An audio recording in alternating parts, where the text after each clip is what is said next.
Good day, I'm Theodore Henry, and this is your JIS News for Tuesday, November 12, 2024.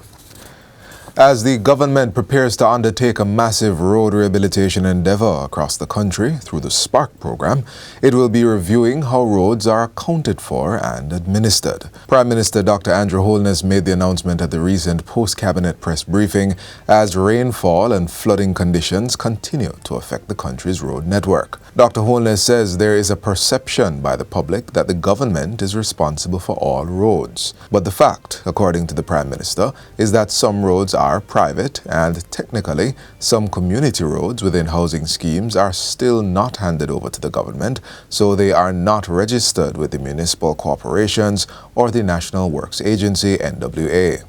In other words, no entity owns them. And there are many communities that are plagued by the frustration of not being able to get any entity to respond to their roads. So how we administer the roads, that is under consideration now.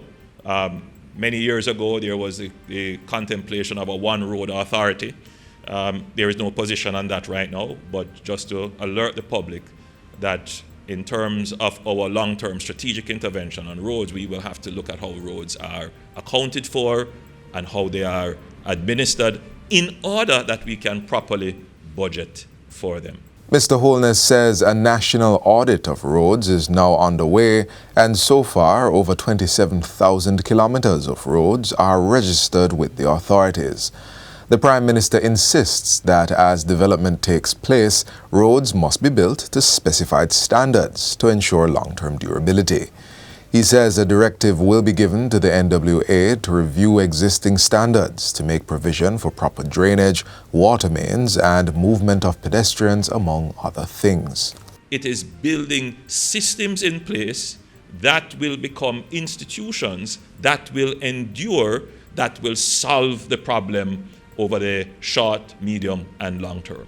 So that we put that behind us. In the same way we have solved the fiscal issues, we're going to take the same strategic, instrumental approach to dealing with our roads. Minister of National Security, Dr. Horace Chang, is calling for a more robust legislative framework to support urban planning in Jamaica. Dr. Chang asserts that a comprehensive legal framework to foster sustainable, prosperous communities is crucial in addressing potential challenges posed by unregulated development. We have to look at what legislation fits Jamaica's situation today. It needs some thinking through, it needs some discussion with the planners, with the security forces, with all the stakeholders in society, the commercial individuals. The minister was speaking at a World Town Planning Day event on Friday. It was held under the theme Unpacking the Urban Planning Nexus with Tourism and Sustainable Development. According to Dr. Chang, a modern, effective framework could assist with curbing unregulated developments, especially in areas where there is rapid urban and tourism expansion. Citing the ongoing construction of the Montego Bay Perimeter Road, the Security Minister warns that without proper planning, vacant lands along the route could face squatting issues within 5 years. He stresses that planners and policymakers must be proactive in acquiring and zoning these lands to prevent informal housing developments in the future. I urge the planners to look at our environment, all the features that was raised by my good friend from tourism sector, our physical layout, our people's culture, the opportunities for development, which in today's, as I said, larger services. How do we combine that to maintain what we call a Jamaican environment, but still creating the opportunities for employment, development, and quality evolution of tourism, along with other services, which are professional services. Government Senator Cavan Gale is calling for the reintroduction of the revised Occupational Safety and Health Act, OSHA, in Parliament. The legislation, which is aimed at promoting and maintaining a safe and healthy working environment in Jamaica, was initially tabled in 2017. After thorough scrutiny by a joint select committee of Parliament, the bill underwent substantive amendments. Senator Gale, who was opening the 2024-2025 State of the Nation debate in the Upper House on Friday, asserts that the legislation is more than just a legal requirement. The significance of this legislation cannot be overstated.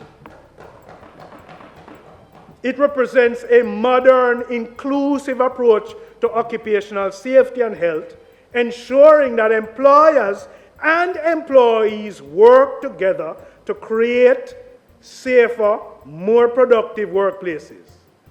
By mandating joint responsibility, sir, we promote a culture of shared accountability where both parties collaborate to reduce hazards, prevent workplace injuries, and protect lives.